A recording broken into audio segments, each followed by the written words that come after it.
Doutora Ana Cláudia, casada com Marcos Lopes e mãe de 2 meninos, Mateus e Lucas.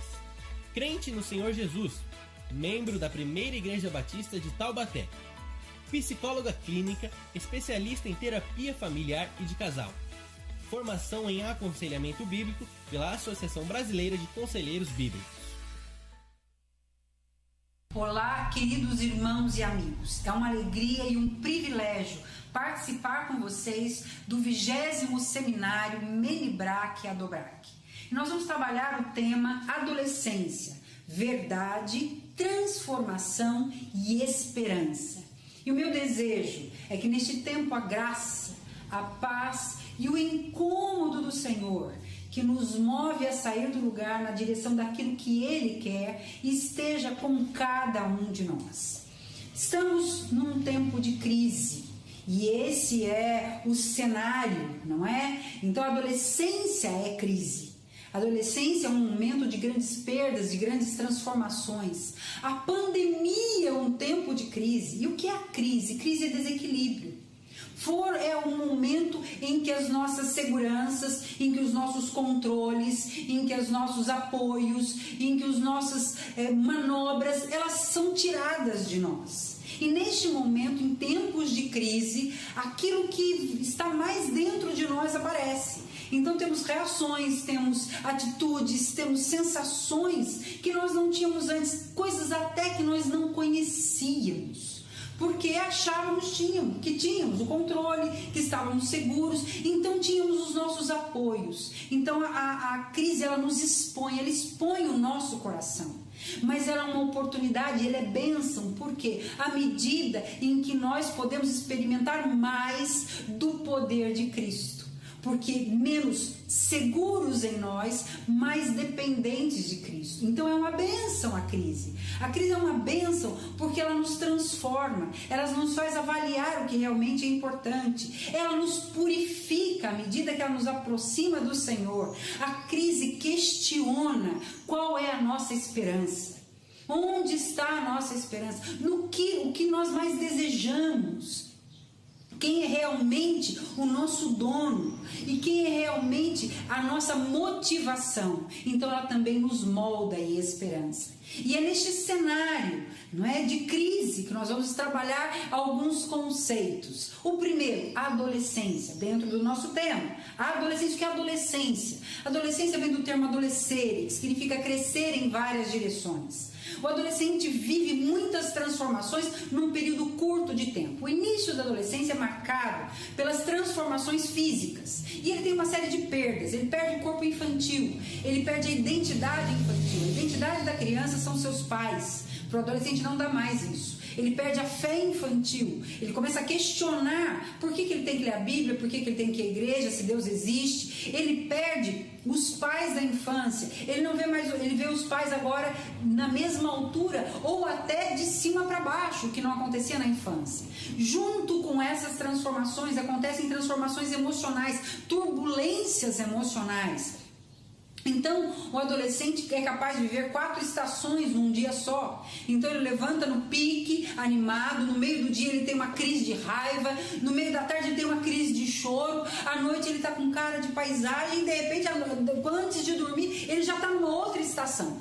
Então, ele vive isso tudo, é uma montanha-russa de emoções. Isso tem uma colaboração importante também com a produção de hormônios. Os hormônios não são responsáveis por comportamentos, mas essas sensações, esses desconfortos, essas alterações de humor, sim, ele contribui muito.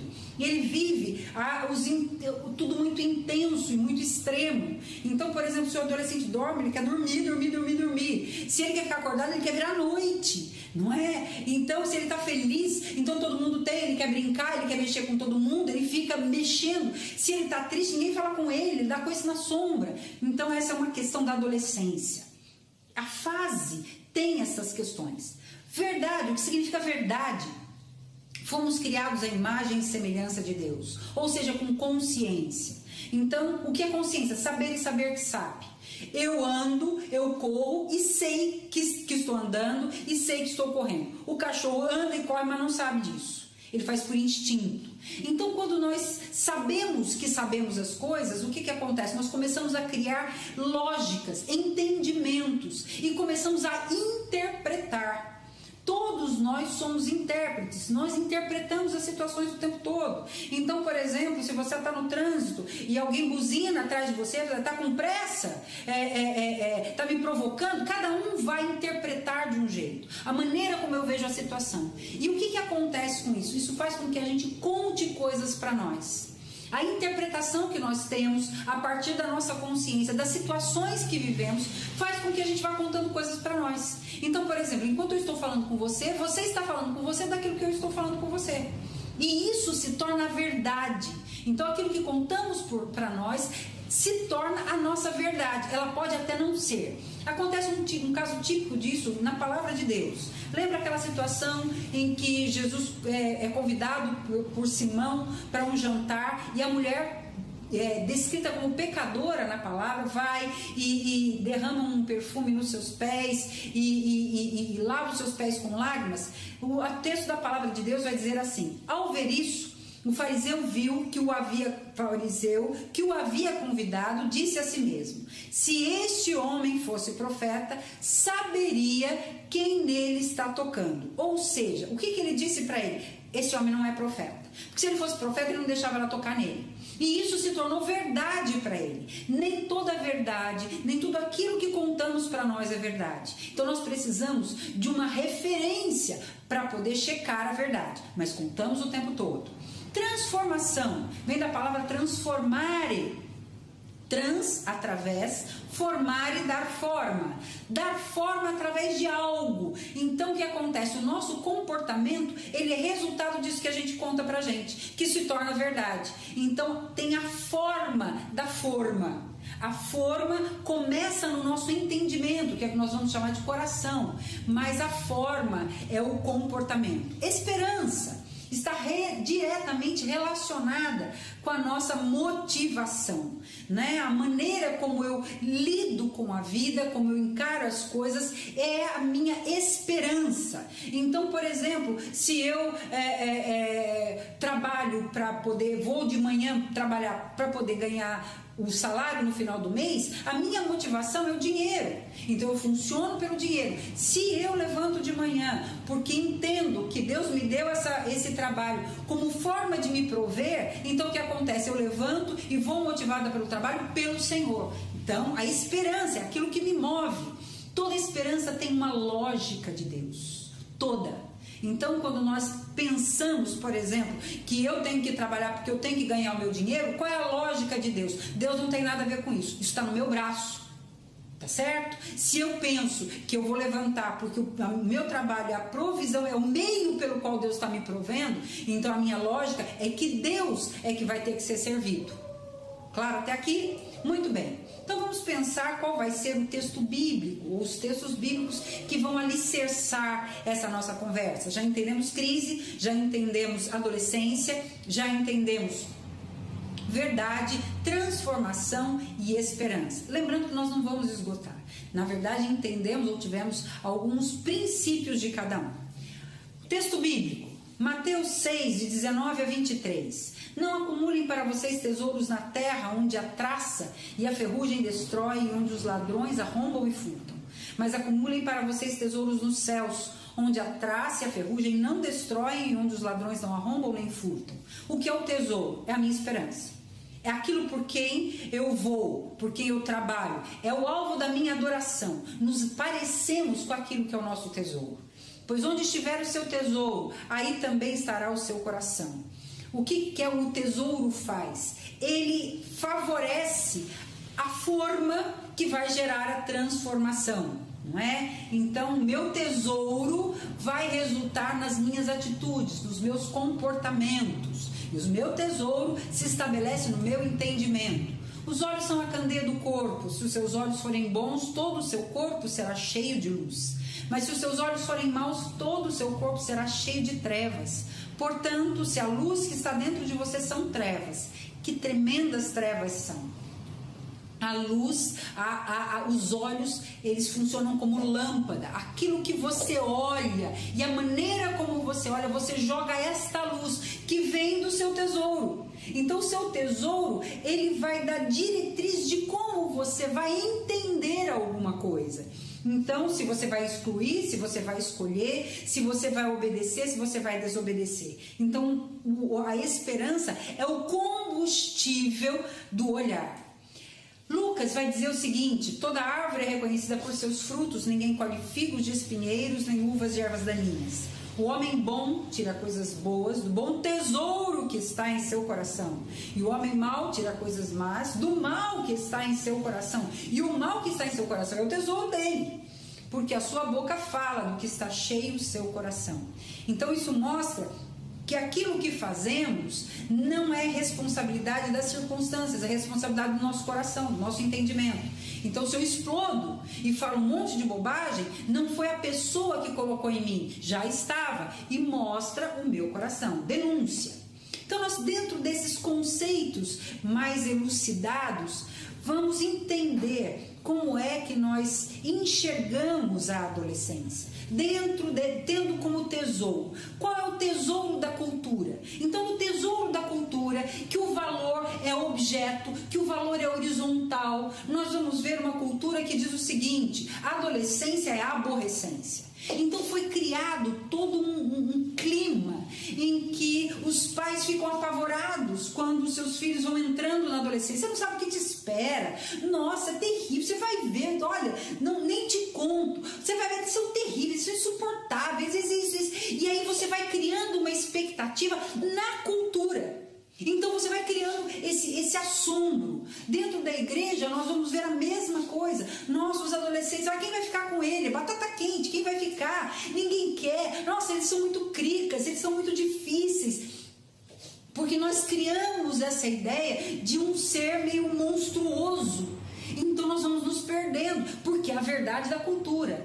Socialmente, essa mesma cultura diz para o seu e para o meu adolescente que eles devem classificar desejos como necessidades. Então nós estamos todos assustados e há um investimento dessa cultura no próprio adolescente. Olha, você pode, você consegue, você tem que ter os seus desejos, na verdade são necessidades. Já ouviu isso? Eu preciso de um tênis, eu preciso de uma roupa nova, eu preciso de um celular novo. Então isso tudo é colocado com peso de necessidade.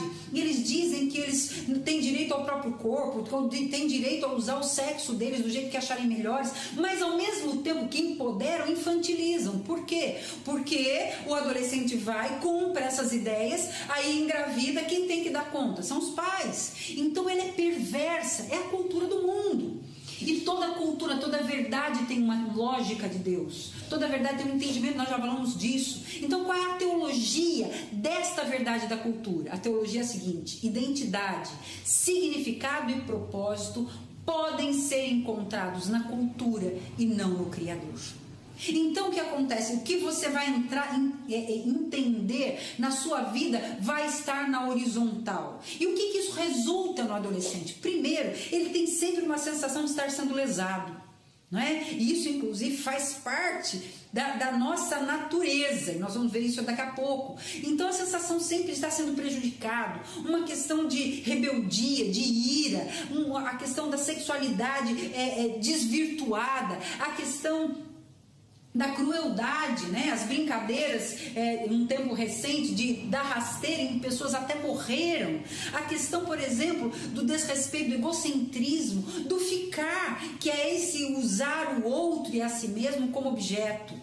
Queridos, entendam o seguinte: toda atitude tem uma dimensão vertical, espiritual. Todo relacionamento interpessoal tem uma dimensão vertical. Precisamos entender isso. Como é que a cultura transformou o funcionamento dos pais, o comportamento dos pais? Então os pais trabalham para dar o que os filhos pedem, porque é necessidade.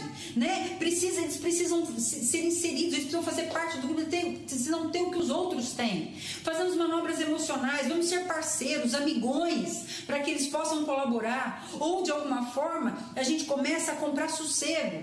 Quer estar, não fica perturbando, faz vista grossa, tira por menos e diz: é fase. Não, imagina, é fase. Nós precisamos entender, queridos, que não é assim. Os líderes também acabam, os pastores, os professores, e a cultura entra e nos envolve. Então nós começamos a fazer coisas para que os adolescentes queiram a igreja. Os adolescentes não se desviem, os adolescentes não vão para o mundo, e a gente precisa ficar nessa coisa desenfreada de fazer programações para que eles sejam atraídos, e nós não vamos conseguir. Fazemos aqueles retiros sanfona, né? Que antes do retiro enche, depois do retiro esvazia. Então nós precisamos entender que o problema real é o coração.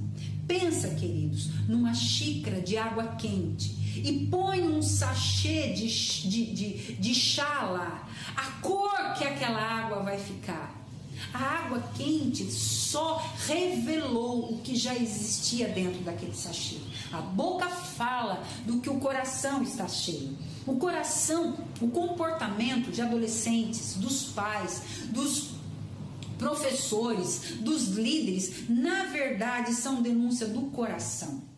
E a adolescência como crise, ela mostra o nosso coração através dos nossos comportamentos. A pandemia como crise mostra o nosso coração. Então tudo isso que está acontecendo dentro da sua casa, todos esses descompassos que estão, todos esses aborrecimentos, todas essas reações são fruto do coração, daquilo que cada um pensa, porque muitas vezes estamos alinhados na medida errada, temos colocado as nossas coisas na medida horizontal. A verdadeira batalha, queridos, se estabelece no nosso entendimento, no nosso coração.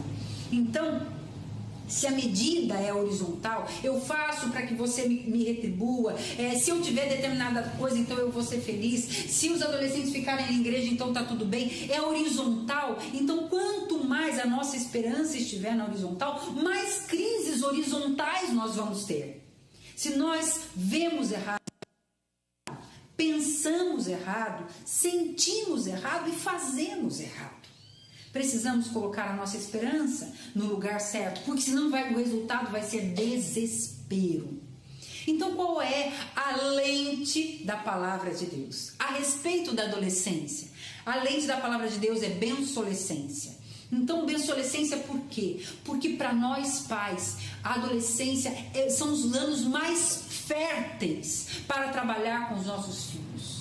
São os anos dourados para investirmos nos nossos filhos. Não são anos tenebrosos. Nós nunca temos, é um período em que nós temos oportunidades ímpares de conversas que nós nunca tivemos, de discussões que nós nunca tivemos, de ver coisas em nós, no nosso coração, que nós nunca vimos. Então isso é muito importante. Por quê? Porque em função da crise nós temos muitas oportunidades. Nós temos oportunidades em função dos questionamentos que os nossos adolescentes fazem, em função de poder comunicar com integridade. Por quê? Porque não adianta você falar para o adolescente. Ele quer ver como você funciona.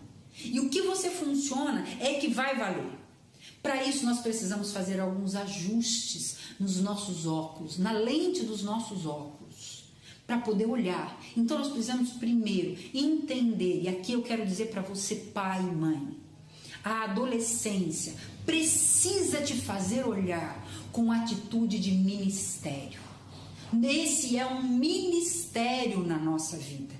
Nós temos adolescentes e precisamos servir ao Senhor através do trabalho com eles. Isso é privilégio. O ministério é sempre dado por alguém e esse é dado por Deus. Nós precisamos olhar, os líderes e adolescentes precisam entender que o primeiro ministério é dos pais, não é seu.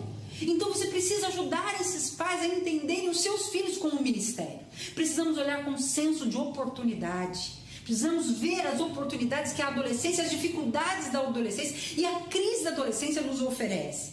E nós precisamos entender que precisamos ter a iniciativa de fazer parte daquilo que Deus já está fazendo. Deus já está agindo na vida do nosso adolescente. Então eu saio da horizontal e vou para a vertical. Precisamos, para termos esses óculos, essas lentes, nós precisamos discernir o seguinte: o natural não é necessariamente normal. O que natural é o que vem da natureza. E a Bíblia diz que o pecado manchou a nossa natureza. Então o que acontece? Tudo que vem de natural vem manchado pelo pecado. Normal vem de normalis, que é referente à régua de esquadria, não é? A régua de carpinteiro, aquela que dá ângulos precisos. Então nós precisamos que o normal se estabeleça. Então aquilo se coloque. Qual é a régua de esquadria? A régua de esquadria é restaurar. Então nós precisamos restaurar o natural para que ele se torne normal. E o que é restaurar? Restaurar vem da palavra restaurare. De novo, instaurare, colocar no lugar. E instaurare vem de um termo grego, stauros, que significa cruz, em especial a estaca. Então, restaurar o natural é colocar a estaca para que ele se torne normal. Na norma de quem? Na norma do vertical, na norma da palavra de Deus. Para quê? Para tudo. Essa medida é para tudo. Essa medida é para conversa, essa medida é para comida, essa medida é para vestimenta, essa medida é para trabalho, essa medida é para estudo, essa medida é para diversão. Essa medida não se reduz à oração, Bíblia e igreja, leia-se templo, não é? Essa medida é para tudo, para que nós possamos entender o nosso senso, a nossa missão. Somos missionários. Pai, somos missionários, a missão primeira é nossa, ministério, para que nós possamos entender a oportunidade que temos nesse tempo e olharmos isso com alegria e para que possamos nos juntar ao que Deus já está fazendo.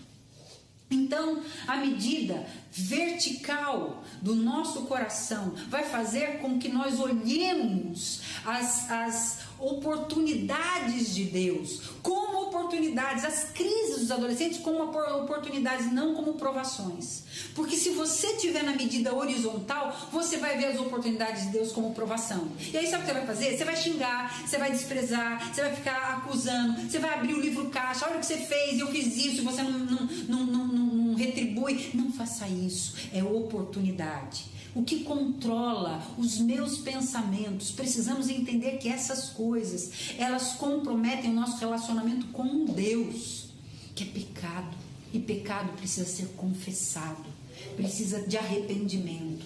O adolescente, ele nos incomoda porque ele funciona como espelho, ele mostra muitas vezes o pior de nós. O nosso farisaísmo, a nossa impaciência, o nosso coração duro, né? De revidar, de ir para cima, a nossa fé pequena. Nós corremos para tudo antes de correr para Deus. Então, se ele tem um problema na escola, eu corro para o pedagogo, eu corro para o psicólogo, eu corro para o neuro, mas eu não corro primeiro para o Senhor. Se eu tenho um problema de comportamento, por que eu não corro primeiro para o Senhor? Porque a nossa medida é horizontal. Nossa expectativa de comodidade, ele mostra, a gente não quer trabalho, porque fazer o dia inteiro trabalhando, aí vem falando, nós não queremos usar aquilo como oportunidade, porque nós estamos com a identidade errada, mas temos uma missão, né? Deus nos conferiu um ministério, e essa visão precisa vestir o nosso entendimento. Então, quando vemos sem essa percepção de ministério, o que vai acontecer? Nós vamos ver o nosso adolescente como inimigo. Nós vamos lutar contra ele e não por ele. Nós vamos esquecer a verdadeira identidade da batalha. Onde está a batalha? E nós vamos ficar nos comportamentos e não no coração. E nós vamos esquecer a identidade do real inimigo, que é muito pior.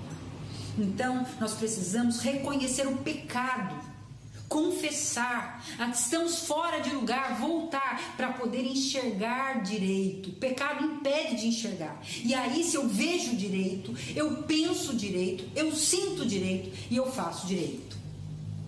Então, nós temos um ministério. Então, se alegre. E então nós vamos sair como ministros, com quando nós entendemos isso, qual a transformação que isso causa em nós. Nós saímos da posição de carcereiros e vamos para de ministro. Nós trazemos à memória verdades do Evangelho. Primeira verdade, nenhuma situação está fora do controle de Cristo. Segunda verdade, Deus está no controle em cada situação e trabalha para o bem daqueles que o amam. Nós precisamos trazer isso à nossa memória. Então o que estamos vivendo precisa nos levar a isso. O objetivo de nós como pais, dos líderes, pastores, não é levar os adolescentes a se parecerem conosco ou a fazerem aquilo que fazemos, a se parecerem com Cristo. Esse é o nosso principal objetivo. Você pensa nisso sempre, que o principal objetivo é levar o seu adolescente a se parecer mais com Jesus. Essa é a medida vertical. Então, qual é a esperança que essa ideia de ministro vai causar em mim? Se eu sou ministro de Cristo na vida do adolescente, então eu quero agradar ao Senhor e não ao adolescente. Isso vai ser subproduto. Eu vou escolher e excluir, obedecer e desobedecer. Eu não vou querer me agradar. Eu não vou querer agradar as pessoas. O que as pessoas vão pensar? O alvo vai ser o Senhor. Verdade, precisamos de senso de oportunidade. Essa é uma outra verdade. E o que é isso? É colocar a história do adolescente na história da Bíblia. Precisa fazer sentido. A Bíblia precisa fazer sentido. Se ela não entrar na história da pessoa, do adolescente, para que Bíblia? Porque uma coisa é uma coisa, outra coisa é outra coisa. Então creia que as verdades do Evangelho se aplicam poderosamente ao adolescente. Nós temos oportunidades que o adolescente nos dá, não é? Precisamos aproveitar essas oportunidades. Por exemplo, a insegurança é uma grande oportunidade.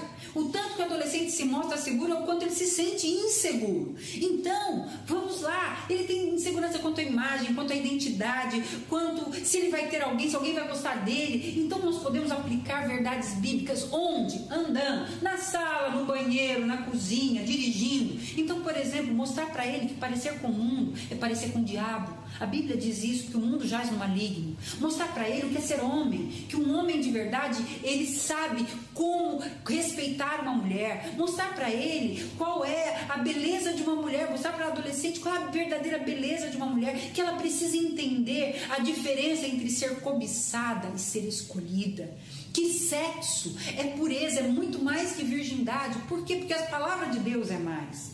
Rebeldia é uma oportunidade. O adolescente tende a querer romper limites. E o que é fundamental para que o limite seja consistente? Que quem coloque seja consistente. Limites precisam de pessoas confiáveis. Muitas vezes colocamos limites e deixamos, e a coisa vai, e aí ele conta para ele que ele vai fazer, que no fundo as coisas vão acontecer do jeito que ele quiser, e acabam acontecendo. Essas verdades que não pode ser verdade, ele precisa de uma referência. Se o Senhor cumpre, você precisa, como ministro dele, cumprir, ministra dele, cumprir.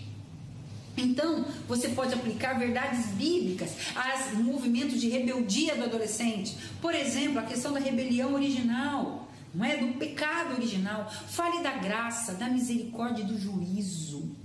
Mostre no dia a dia que muitas coisas que ele tem são resultados de graça. E a misericórdia, que é aquilo, graça, quando eu recebo aquilo que eu não mereço. E misericórdia, quando eu não recebo aquilo que eu mereço. Mas o juízo também é real. Limites necessitam de pessoas confiáveis. Um mundo em expansão. Ele está num mundo em expansão. Ele busca por autonomia. O mundo cresce com a internet, com o virtual. Isso fica muito maior. Seguidores, amigos virtuais. Você precisa ajudá-lo a entender isso. Você não pode controlar isso. Você pode monitorar. Mas você precisa equipá-lo para que ele possa fazer esses entendimentos. Com o quê? Com as verdades da palavra de Deus. Então você precisa falar com ele da natureza dos relacionamentos na Bíblia. Como a Bíblia fala, que são amigos espirituais. Você precisa trabalhar com ele. E muitas vezes nós queremos, aqui um parênteses, queremos que a igreja proveja algumas coisas que na verdade nós, como pais, precisamos ajudar os nossos adolescentes. Quais são prioridades? Estabelecer prioridades. O que significa um relacionamento com Deus, um mundo em expansão, pensando num Deus muito maior do que ele possa imaginar. Você precisa compartilhar que tamanho de Deus é esse, né? Vai lá em Jó. E aí você vai ver as perguntas que Deus faz para Jó. Trabalhe isso com o seu adolescente. A transformação, ela vai acontecer nessa questão do mundo em expansão, que é uma oportunidade para nós trabalharmos as verdades da palavra no nosso adolescente, para que haja uma transformação de atitudes pela mudança de entendimento. Então, para isso, nós precisamos, neste processo, fazer boas perguntas, sermos bons ouvintes.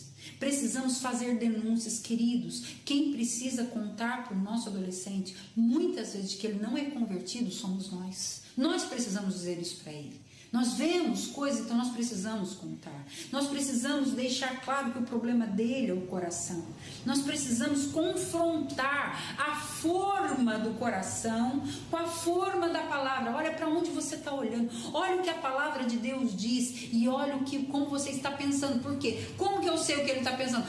Pela maneira como ele se comporta. Então eu sei qual é a forma que está dominando o entendimento dele. E a esperança vai ser o combustível, vai direcionar as preferências. Se a esperança dele estiver nas coisas que o cercam, ele vai ficar desesperado. Sinalize para ele como ele está desesperado, o quanto a esperança não domina o entendimento dele. Aproveite momentos de desesperança para apresentar Jesus Cristo, a única esperança. Deus já está trabalhando na vida do seu adolescente. Identifique o que Deus está falando e junte-se a Ele. Para isso você precisa estar dependendo do Senhor. Você precisa estar buscando ao Senhor. E isso eu estou falando para líderes, para pastores, para pais, queridos, todos nós. Nós não vamos reconhecer o que não conhecemos. Então a transformação só Deus vai poder produzir. Ensine o seu adolescente a perguntar sempre: quem é Deus? O que Ele está fazendo? O que Ele prometeu? E o que Ele ordenou? Ajude-o a perguntar isso. Qual é a esperança disso? Se Deus já está fazendo, essa é a verdade. Se a transformação acontece quando fazemos essas perguntas. A esperança é quando Deus é o eixo e não eu. Não o adolescente, não a igreja, não o líder, não o pastor, não o professor. Deus é o eixo. Deus te fez um alto chamado. Então não olhe o seu adolescente pela sua perspectiva. Olhe pela perspectiva de: Senhor, abre os meus olhos para que eu possa enxergar a verdade a respeito da fase, a respeito do meu adolescente, a respeito do coração dele. Mas antes disso, a respeito do meu coração, a respeito das coisas que estão aqui, como eu quero as coisas do meu jeito. E isso se torna a minha verdade, não a tua verdade. E aí nós vamos conseguir estabelecer, sair do natural e colocar a régua vertical e ir para o normal. Não podemos voltar ao normal, nós precisamos ir para o normal de Cristo, que estabelece a verdade, que transforma, que dá esperança e produz vida. Vida na minha vida. Vida na sua vida como pai, como pastor, como professor, como líder.